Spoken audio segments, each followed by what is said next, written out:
Mes chers compatriotes togolaises et togolais,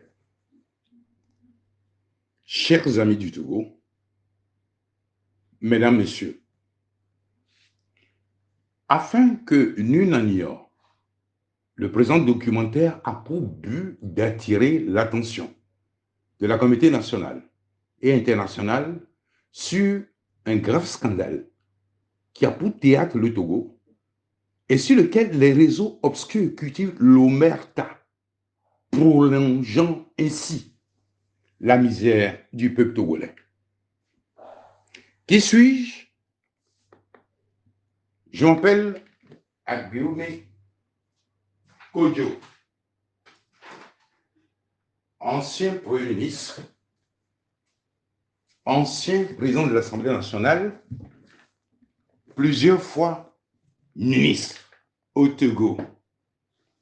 J'ai fait mes humanités à l'Université du Bénin au Togo et à la Faculté des droits et des sciences économiques de l'Université de Poitiers en France, sanctionné par un doctorat de 3e cycle en sciences de gestion des organisations en 1981. J'ai été, pour la deuxième fois de ma vie, candidat à l'élection présidentielle du 22 février 2020, porté par la dynamique Monseigneur Kodjo DMK. La première fois que je me suis présenté à l'élection présidentielle en mars 2010, je fus le premier à reconnaître la victoire de Jean-Pierre Fabre. Et durant 4 années qui ont suivi, je l'ai accompagné dans tous ces meetings de revendication de son gain électoral, en dépit des représailles que je subissais de la part du régime en place. Président Singbe a hérité du pouvoir après la mort de son père, le 5 février 2005. Paix à son âme. Le chef d'état-major général des forces armées togolaises, au moment des faits, lui donnant le pouvoir en violation de la Constitution, la loi fondamentale du pays, et dans un bain de sang indescriptible. Après les 2 mandats, de 2005 à 2015, le 3e, qui devait être le mandat social, a été un effondrement, un véritable échec du régime. Aucun Togolais ne voulait plus d'un 4e mandat qui maintiendrait la même famille politique et biologique au pouvoir pour une durée de 58 ans sans discontinuer, 65 ans après la décolonisation. C'est donc dans cette défiance populaire manifeste que s'ouvrit l'élection présidentielle du 22 février 2020. Les 15 jours de campagne furent une fête populaire à travers tout le pays, dans les villes, dans les hameaux de notre terroir, avec l'espérance de l'alternance en compagnie de Monseigneur Fanako Philippe Bodjo, dont nous ne cesserons jamais de louer l'engagement pour l'alternance au Togo. Le 22 février 2020, c'est en foule que le peuple s'est levé pour accomplir son devoir civique dans l'attente de l'alternance. Le taux de participation était très élevé comparé au même scrutin dans le passé. 16 heures, les bureaux de vote ouverts à 7 heures sont fermés. 18 heures, comme une traînée de poudre, la victoire de la coalition embaume l'ensemble du pays.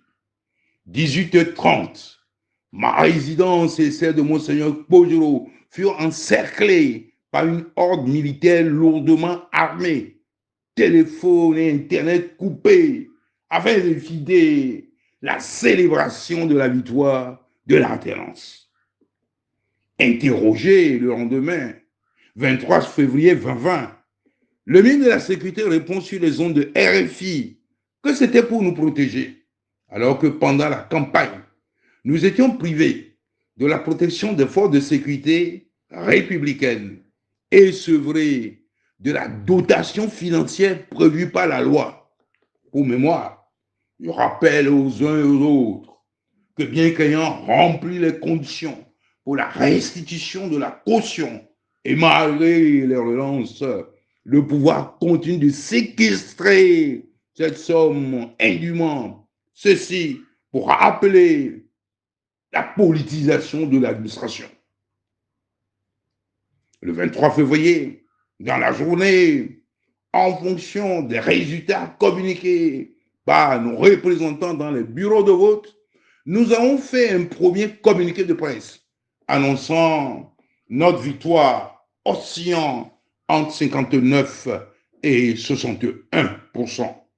Le 23 février, contre toute attente, vers 23 heures, la Commission électorale nationale indépendante publie les résultats provisoires par anticipation relativement donc à la date du 25 février officiellement prévue, sans prendre le soin de prévenir les candidats ou leurs représentants et surtout que le seul membre de la CENI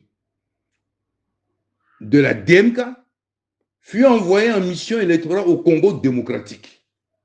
Les résultats publiés par la CENI sont le fruit de la transmission électronique de logiciels e-Sentinelle exclusivement contrôlés par le régime RPT uni, avec sans doute une inversion de score entre le prétendu gagnant et le candidat de la DMK. La certification des résultats eut lieu le 25 mars 2020 en violation de la loi électorale par les membres de la CENI, y compris ceux qui étaient absents au moment de la proclamation de ces résultats à la hussarde. La certification précède toujours, dans un processus électoral, la proclamation des résultats selon la loi électorale. Le représentant de la DMK s'est donc abstenu en raison du bidouillage des chiffres et de la contestation de la victoire du président sortant. Ici, nous mettons en cause les chefs de mission de la CEDEAO et de l'Union africaine qui ont cédé à la pression du gouvernement au mépris des règles déontologiques des missions d'observation électorale. Celui de l'Union africaine, après ce coup de force, après cette forfaiture, a été envoyé auprès des autorités françaises pour faire du lobbying pour le fraudeur qui a perdu le scrutin. La Cour constitutionnelle ne fera pas mieux que sa sœur jumelle, la CENI. 2 décisions pour une même élection, où l'on retrouve plus de 900 000 bulletins nuls, un gonflement des inscrits par rapport à la liste électorale, et où le cumul des suffrages attribués à chaque candidat excède 100%. Et il a fallu l'intervention de l'ambassadeur de France, Marc de Vizy, pour des rectifications. Rappelons que ce diplomate a joué un rôle indigne et scélérate dans cette épopée électorale pour le maintien du clan Gnassingbé au pouvoir, contrairement à ce qu'il me disait sur les intentions du président Emmanuel Macron qui souhaitait vivement l'alternance politique au Togo. La colère populaire était si forte que le pouvoir déploya partout sur le territoire national des forces de répression pour contenir tout débordement, fermant les lieux du culte avant de décréter l'état d'urgence et une politique de terreur pour faire taire la population. Dans un communiqué de presse signé de Maître Yaovi Agboibo, paix à son âme, on pouvait lire la publication des résultats provisoires au lendemain du vote suscite de sérieuses interrogations, car la plus rapide de l'histoire en matière électorale, la loi ayant prévu 6 jours.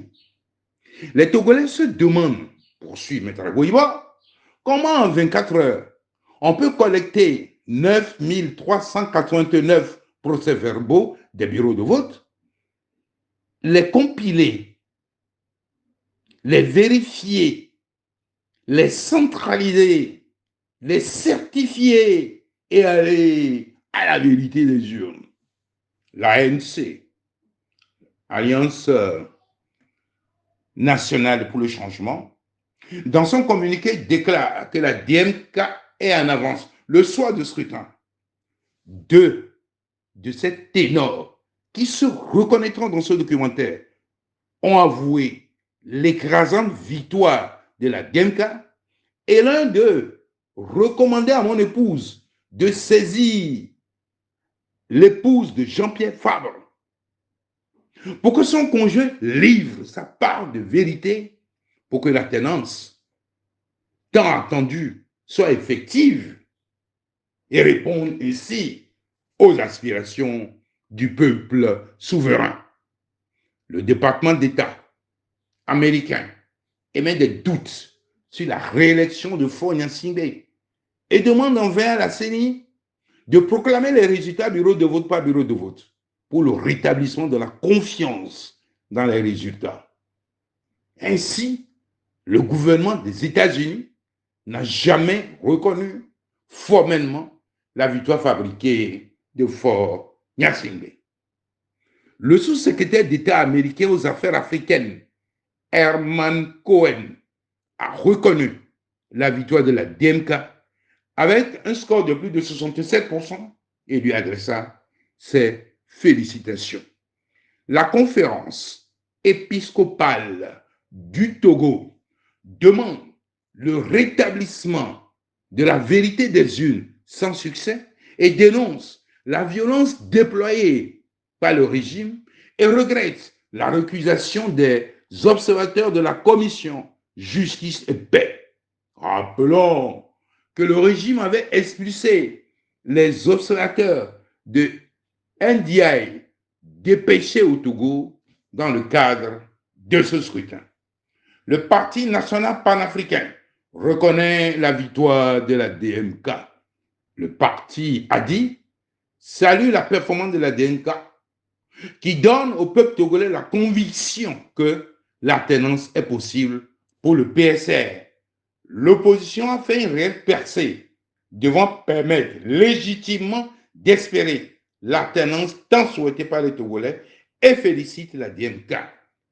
Les forces démocratiques pour la République dénoncent un scrutin opaque et l'intrusion des bulletins prévotés en faveur de Faure Gnassingbé dans le processus électoral et invitent la population à se tenir prête pour les mots d'ordre et salue sa mobilisation pour l'alternance.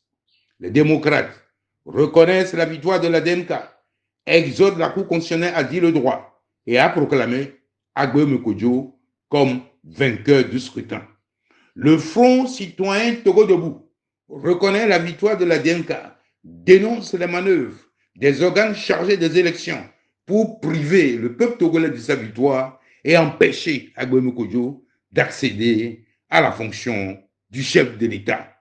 Le Front du consensus républicain salue la belle percée de la DMK, affirme que l'alternance est une victoire collective et met en garde la CENI pour toute tentative de détournement de vote que le peuple n'acceptera jamais.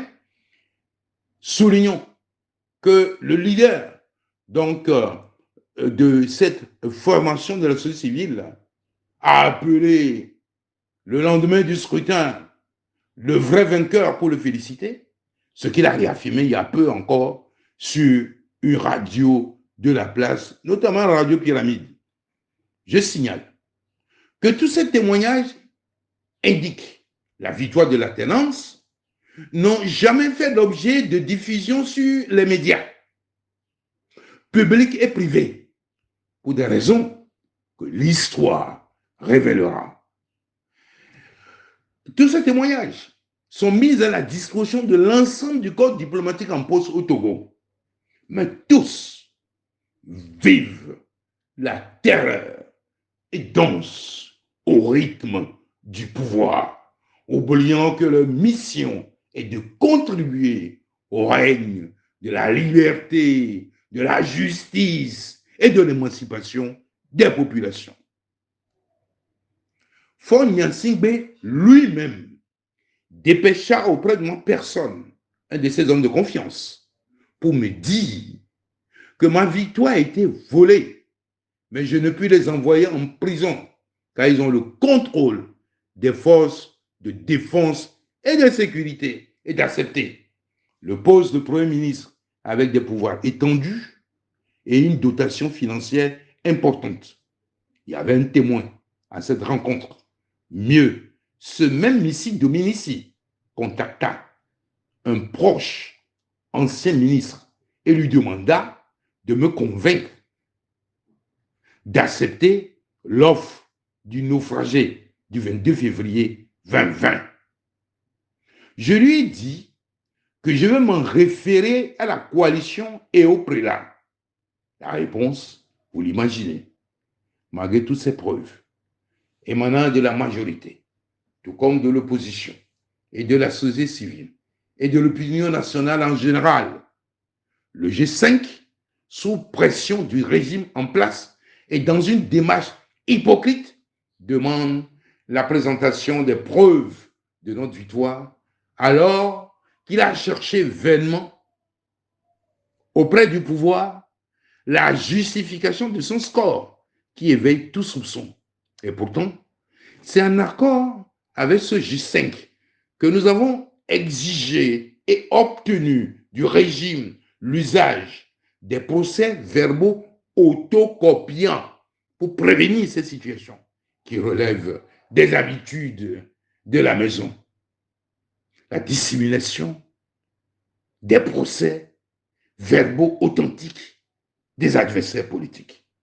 Faut-il rappeler ici que Maître Zeus Ajavon, qui dispose d'une expérience avérée dans les processus électoraux, dans une vidéo rendue virale sur la toile avant le scrutin du 22 février 2020, déclarait que sur l'ensemble des scrutins présidentiels précédents que Faure prétendait avoir gagné, il n'a jamais en réalité franchi la barre de 20%. Et devant donc le refus d'accepter l'offre de le soutenir dans sa forfaiture, Faure Gnassingbé ordonna la levée de mon immunité parlementaire le 16 mars 2020, alors que le contentieux électoral ne fut pas encore vidé, sous des prétextes fallacieux, notamment pourquoi m'a-t-on remis un drapeau au thème d'une méditation de grâce à l'Église pour implorer la bénédiction de Dieu sur la campagne électorale. On me reproche également pourquoi avoir affirmé que je serai le vainqueur du scrutin pour mieux prendre en compte les besoins des forces de défense et de sécurité. Je rappelle que je suis leur interlocuteur à l'Assemblée nationale, où j'occupais les fonctions de président de la commission défense et sécurité. Et enfin, pourquoi avoir déclaré sur les médias pendant la campagne que c'est le régime qui est l'auteur des incendies des marchés de Lomé et de Kara intervenus en janvier 2013, affaire dans laquelle je fus abusivement incarcéré pendant 40 jours, sans la levée de mon immunité d'ancien président de l'Assemblée nationale. Au cours de l'ultime confrontation devant le juge d'instruction, mon accusateur m'avait disculpé et porté la responsabilité de ces crimes sur le pouvoir avec des révélations troublantes. Sur la base de la levée irrégulière et contestable de mon immunité parlementaire, je fus convoqué au SCRIC le 1er avril 2020, le 9 avril 2020, et ai envoyé mes avocats en raison de mon immunité présidentielle acquise le 22 février 2020 au soir. Je fus enlevé avec une brutalité inouïe le 21 avril 2020 à mon domicile. Femmes et enfants battus, menottés, les bras au dos, puis couchés à la devanture, face contre sol, sous le soleil, et filmé par la soldatesque pour le plaisir du commanditaire Faure Gnassingbé. Des proches, des patriotes furent jetés en prison et purgèrent la totalité de leur peine avec un procès expéditif, sans défense. Ma maison saccagée. Mon domicile fut assiégé pendant 70 jours avec des centaines de soldats et un déploiement impressionnant de matériel de guerre, y compris le recours aux hélicoptères, aux drones, aux brouilleurs. Le prélat qui habitait chez moi suite à la récurrence des menaces de mort que je subissais n'a pas été épargné. Violenté, il fut conduit manu militari en son domicile. La veille, notamment le 20 avril, alors que Faure Gnassingbé nous conviait à une rencontre à la présidence, les soldats investissaient en pleine nuit les maisons mitoyennes pour accéder à mon domicile, pour en découdre avec notre détermination de refuser donc l'offre assassine que Faure nous faisait. Monseigneur Kodjo fut obligé de lancer un cri de détresse, un appel au secours sur les chaînes étrangères afin que nous puissions être épargnés cette nuit.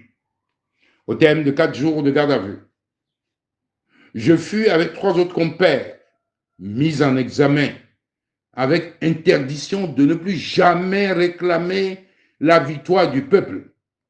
Mais sous la pression des électeurs frustrés, désabusés, je fus obligé de prendre la parole par 2 fois. Et un plan de mon assassinat fut mis en œuvre et m'a conduit à rentrer en clandestinité le 8 juillet 2020 jusqu'à ce jour dans le fameux champ de maïs, dans des conditions que la pudeur m'interdit de décrire par le menu détail. Je rappelle que Monseigneur Kodjo, qui lui aussi vit aujourd'hui en exil, a été écouté par le SCRIC, où sans ménagement, il fut rudoyé par les gendarmes de service, illustrant ainsi la déchéance morale et spirituelle dans laquelle baigne ce régime qui vit dans le mensonge, la ruse, le déni, la violence et la corruption. Des acteurs stipendiés, sans conviction, animés par la haine et la jalousie, furent recrutés à grand renfort de publicité sur les médias pour embrouiller l'opinion, lyncher ma personne et celle de Monseigneur Kodjo et épargner le faussaire qui est à l'origine de la misère de la population. Excusez du peuple. Il faut que les leaders politiques aient le courage et l'honnêteté d'assumer le vote des Togolais. Affirmer une chose le matin et sans honte défendre l'inverse le soir n'est pas digne. Et cela relève d'une trahison du peuple souverain qui se paie cash. C'est une question d'éthique et de responsabilité. Le peuple n'a pas voté Faure Gnassingbé le 22 février 2020. C'est connu à travers le monde. La présumée victoire de Faure Gnassingbé n'a jamais été reconnue par aucune force politique adverse dans le pays, ni par aucune société civile au Togo. Et comment se fait-il que celle-ci fut reconnue par la France, l'Allemagne, l'Union européenne, par une diffusion sur les gens de RFI le 31 avril 2020? J'ai personnellement interrogé Pierre Frission, auteur de la diffusion sur l'origine de ces lettres de félicitations. Il me répondit ceci, je cite, « Comme cela faisait plus d'un mois que le scrutin eut lieu, et comme aucune reconnaissance officielle ne venait des partenaires, il a pris sur lui le soin d'interroger l'OME2, le siège de la présidente de la République togolaise. Et son interlocuteur lui répondit qu'effectivement, 3 lettres de félicitations lui sont parvenues et qu'il va rapidement les lui acheminer. J'ai le droit d'émettre des doutes profonds sur l'authenticité de ces lettres parce que, connaissant la position ferme de 2 chancelleries sur 3 sur ces fameuses lettres, dès le lendemain de la diffusion de ces fausses reconnaissances, la société civile, notamment le Front citoyen Togo Debout, pris dans une colère vive contre les 3 partenaires à travers un communiqué, rappelant que c'est l'injustice et le mépris des droits de l'autre qui fut à l'origine des 2 guerres mondiales que l'humanité a connues. Il regrette que l'Union européenne, dont la vocation est de défendre la démocratie et les droits de l'homme, puisse avoir une telle méprise sur la situation qui prévaut au Togo. Voilà une position claire qui met en lumière la supercherie du régime en place. Mes doutes se sont davantage renforcés quand le président Emmanuel Macron lui-même confie à un proche, suite à cette diffusion sur RFI, que ni la France, ni l'Allemagne, ni l'Union européenne n'ont reconnu la victoire de Fort Gnassingbé. Les enquêtes parlementaires du député Sébastien Nadeau, membre de la commission Affaires étrangères à l'Assemblée nationale, confirment mes doutes. Et le député a sommé en vain le président Emmanuel Macron de démentir la lettre prétendument envoyée aux naufragés du 22 février 2020. Et tout comme la requête de 2 avocats pénalistes inscrits au barreau de Paris pour l'authentification de la prétendue lettre. Cette lettre, cette dernière également, est restée sans réponse de la part de l'Élysée. Après le travail herculéen que fit la France-Afrique pour introduire par effraction le naufragé du 22 février 2020 dans le Saint Graal de l'Élysée le 8 avril 2021, soit 14 mois après le scrutin, vous comprenez le malaise du président Emmanuel Macron, le député Sébastien Nadeau interpella à nouveau M. Jean-Yves Le Drian, qui affirmait la veille au cours d'une conférence de presse qu'effectivement Emmanuel Macron a envoyé un courrier de courtoisie au prétendu réélu pour obtenir une copie de ce fameux courrier.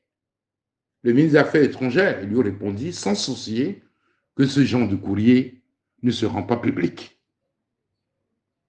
Il ne faut donc pas être un ancien de Harvard ou de Georgetown pour comprendre que Jean-Yves Le Drian est pris en flagrant délit de mensonge. Ensuite, on organisa un dialogue de dupes, comme d'habitude, pour blanchir les hold-up électoraux entre les vaincus, avec un interlocuteur de référence qui n'a réuni que 4% des votes lors du dernier scrutin. C'était le bal des vaincus qui s'est soldé dans la confusion et dont la conclusion des travaux ont été rejetés par l'opinion en raison de leur inadéquation avec les attentes de la population. Nous interpellons la communauté internationale, notamment la France, d'arrêter de faire à nouveau un affront au peuple togolais et qui, de manière pacifique, s'est libéré le 22 février 2020. Un homme politique français, connu d'Israël, avait affirmé que Faure Gnassingbé a pris l'habitude d'acheter son pouvoir. Je rappelle que la souveraineté d'un peuple ne se négocie pas et demande que justice et réparation soient faites au peuple togolais qui croupit dans la misère et nourrit une sourde révolte malgré son vote massif en faveur du changement.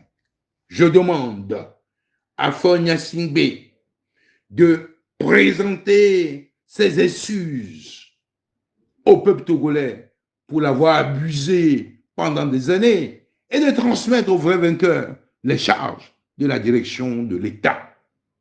Toute autre attitude plongerait le pays dans une crise aiguë dont les conséquences seront imprévisibles. Je demande à la communauté internationale de s'abstenir de blanchir les crimes dont s'est rendu coupable Faure Gnassingbé dans ce processus électoral marqué par 5 coups d'État militaire, électoral, judiciaire, diplomatique et médiatique.